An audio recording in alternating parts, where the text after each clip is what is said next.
and still as fast as lightning. Yeah, the power that he possesses, but it's not a thumping power. It's that explosive speed, that explosive power, the footwork he gets in position, and all of a sudden he's landed 3, 4, 5 shots and then he's angled off. A lot like I did in my fight against Lopez. Inoue have very fast. Yeah, it's a competition. It's a very strong guy. Brings out a big crowd, doesn't he? He's an absolute superstar in world boxing, and this was another exquisite performance. Joe Rogan reacts live to the fight between Naoya Inoue and Alan Picasso, calling Inoue a true legend of the sport. He is amazed by how fast Inoue's feet are and how smoothly he moves in and out of range. Rogan says Inoue's power is unmatched in his division and praises how he mixes speed, accuracy, and strength in a way very few fighters can.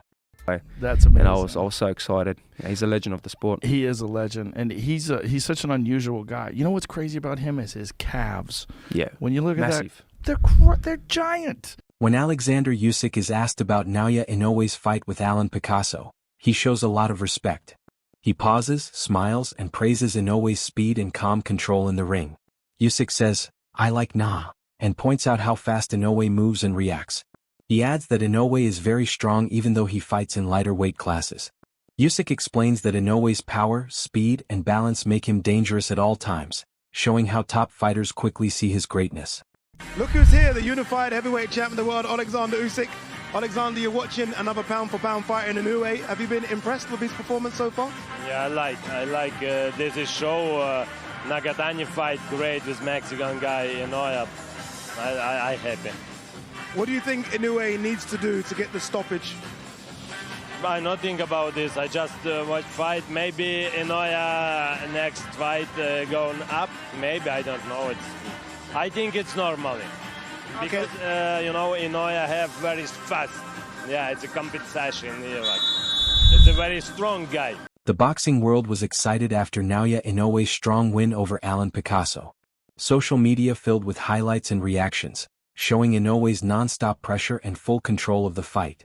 A boxing analyst named Henry shared his thoughts. He said Picasso used a high guard to protect his chin, which showed good defense. But Picasso's elbows were too far forward, leaving his body open, and Inoue took advantage right away.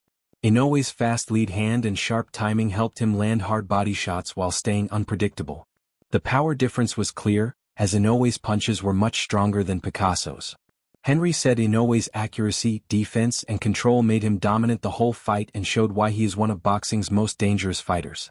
Fight. When I saw the two men get into the ring, the first thing that I noticed straight away was Picasso was carrying an incredibly high guard, defensively keeping his gloves very, very high, trying to protect his chin. And one thing I'll say in general about Picasso in this fight is that his defensive awareness was very, very impressive. He very rarely dropped his hands after he threw a shot. His discipline was incredibly good. But the problem with that is that sometimes it leaves a lack of room for creativity with fighters. Yes, it's important to be defensively disciplined, but if you continue to give the same look over and over again, you're never ever going to beat a guy like Inoue. The first thing I said at the beginning of my live about this guy was I looked at him and I went, his elbows are incredibly flared. You know, he had the high guard, but his elbows was very, very far forwards, which instantly made me think he's giving the body to Inoue. He's offering it to him. Now, that can sometimes be done because it's to create counter-punching opportunities. But in this instance, I think it was just that he was so concerned about protecting his head, about not getting knocked out with a shot to the head, that the body was there all night for Inoue, and Inoue took it. He took the invitation, and he constantly stabbed to the body of Picasso. And in fact,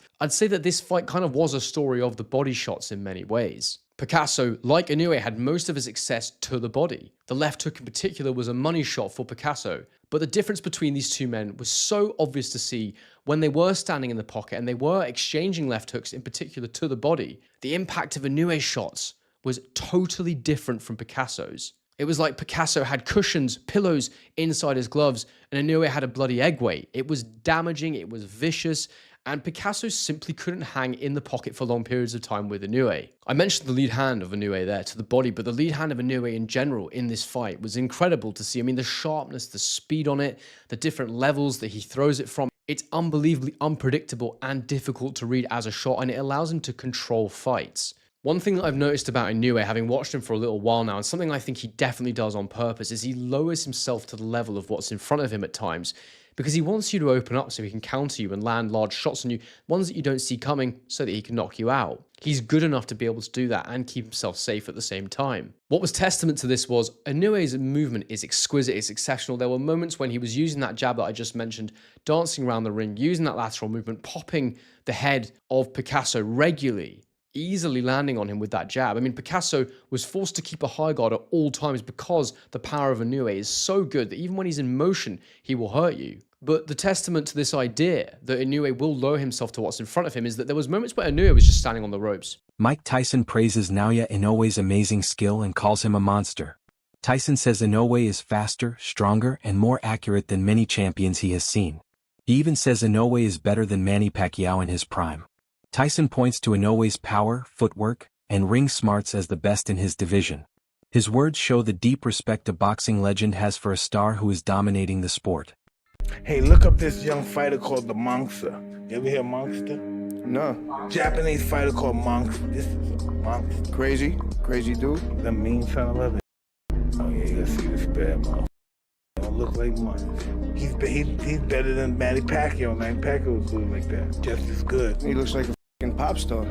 Oh, wait till he get on these. The most efficient hunting machine in all of boxing. He's vicious. That's a bad guy he beat too.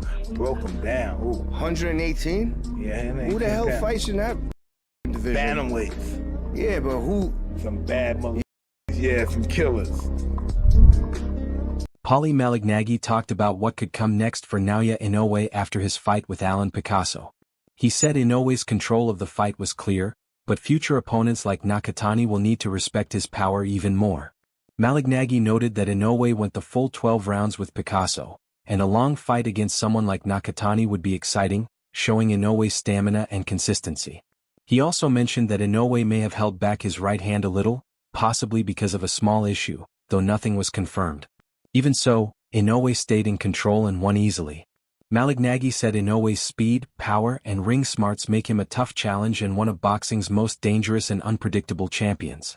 Not that I was picking Nakatani or Inoue yet. I really hadn't made up my mind who would win between them.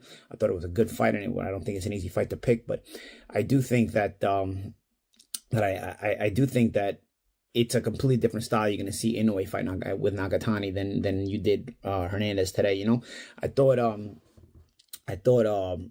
Nakatani did a solid job of, again, getting off those good punches, hard punches. It was he couldn't get the respect, and that's something that will lead you to think some things going into the Inoue fight. But remember, Inoue does get hurt. Inoue has been down at this weight class, so you land those hard shots, clean hard shots like that on Inoue.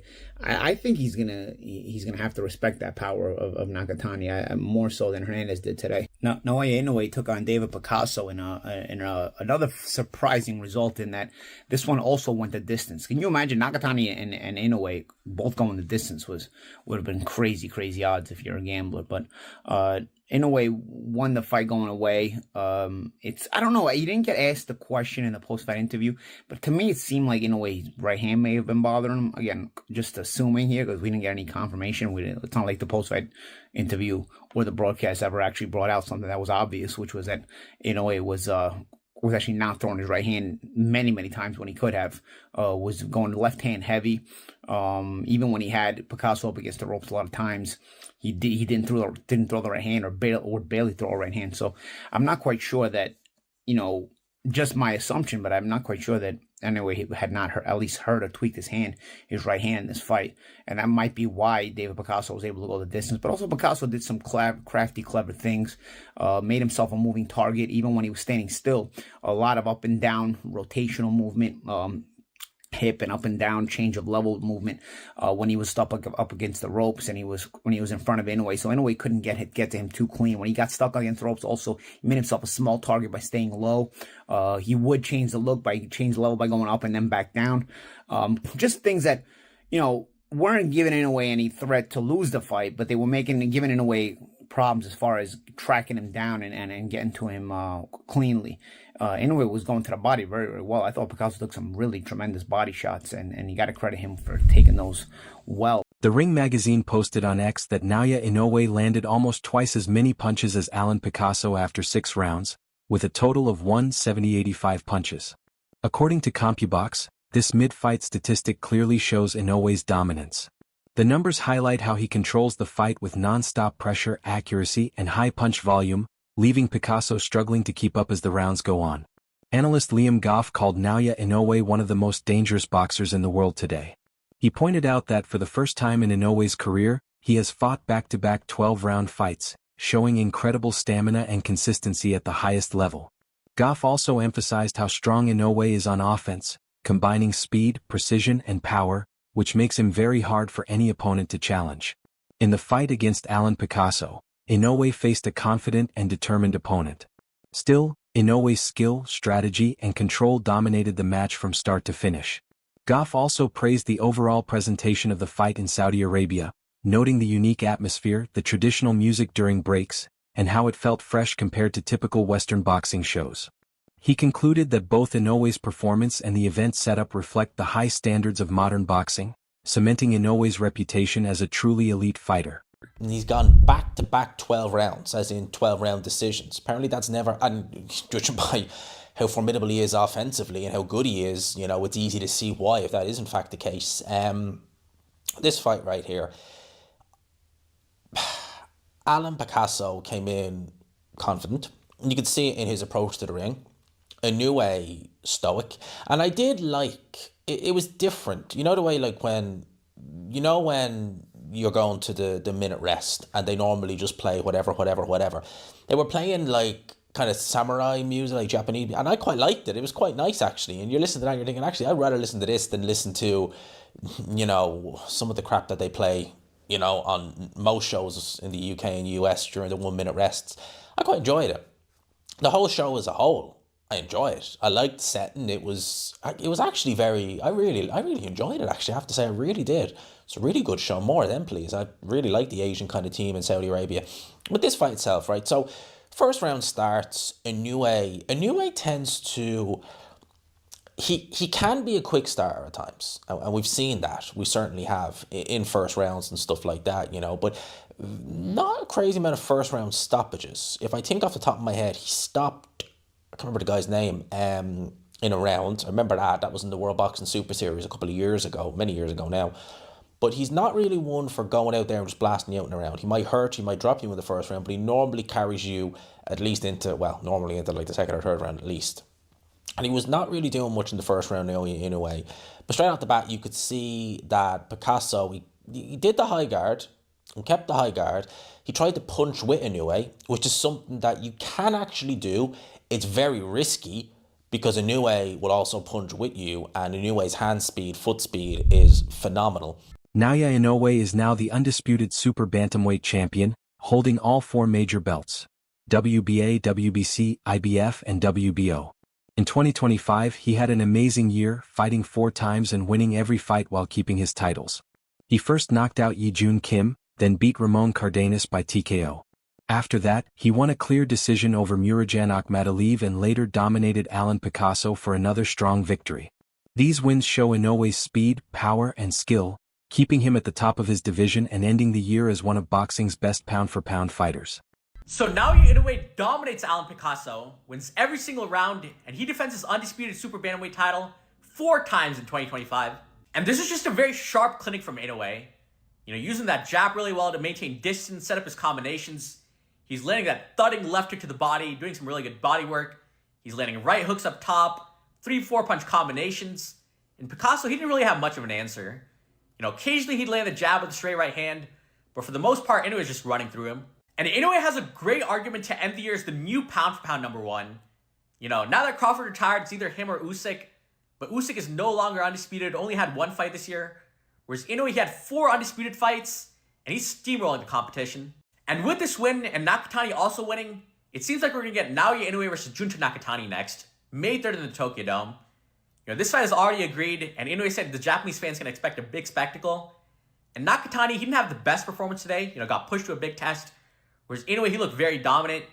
So I think it's safe to say that Inoue will probably win the fight at this point. But still, this will be the biggest fight in Japanese boxing history. User Diego tweeted on X saying, Top-class performance by Naoya Inoue and big respect to Alan Picasso for lasting 12 rounds. He praised Inoue's skill, speed, and non-stop pressure that helped him control the fight. At the same time, Diego recognized Picasso's toughness and determination to stay in the fight against such a strong opponent. The tweet showed both Inoue's excellence and Picasso's courage, appreciating a competitive and exciting match. The fight between Naoya Inoue and Alan Picasso showed Inoue's explosive power and speed against Picasso's height and defense. In the early rounds, Picasso did well, winning a few with smart moves. He used his tall frame and high guard, sometimes crouching to make it harder for Inoue to hit him. As the fight went on, Inoue's skill and class became clear. He landed sharp jabs, precise left hooks to the body, and strong right hands through Picasso's guard. Even with Picasso's toughness and adjustments, he couldn't match Inoue's speed, accuracy, or power. Inoue controlled the fight, set the pace, and gradually wore down his opponent. By the final bell, his dominance and elite skill secured a clear victory, showing his superior technique and strength.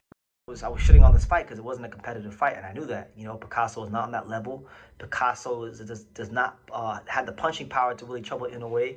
And on top of that, Picasso, you know, what was kind of crazy about Picasso was, like, early on in the fight, he started out pretty good. I gave him like 2 rounds early in the fight. Like, I gave him two of the first 6 rounds. But as the fight wore on, he fought more like a Paul Butler type of fight. Very gun shy, calculated, in the high guard. Just didn't give Inoue a lot to work with. And, you know, Inoue will land a lot of jabs. Inoue will land a lot of left hooks to the body. But Inoue had a very hard right hand around the guard. Him and his team looked like they game planned against that right hand. They kind of like, you know what? If you're gonna knock us out or beat us tonight, you're not gonna knock us out with that punch like you've done to everyone else. And there were times where Picasso, being the significantly taller guy at 5'8", would be crouching down and getting lower than Inoue, making himself a smaller target. So he was doing some good things here and there, but overall, class tells over time. Inoue was just too quick, too fast, too sharp, and too good, but he just couldn't get the stoppage. So that being said, a lot of people are going to hold it against Inoue because he's held to such a high standard, and I get it. You know, with great power comes great responsibility. But I'm impressed, man. I'm very impressed with Inoue. Just even though I've given him some flack for, you know, fighting some guys I just don't think are on his level this year.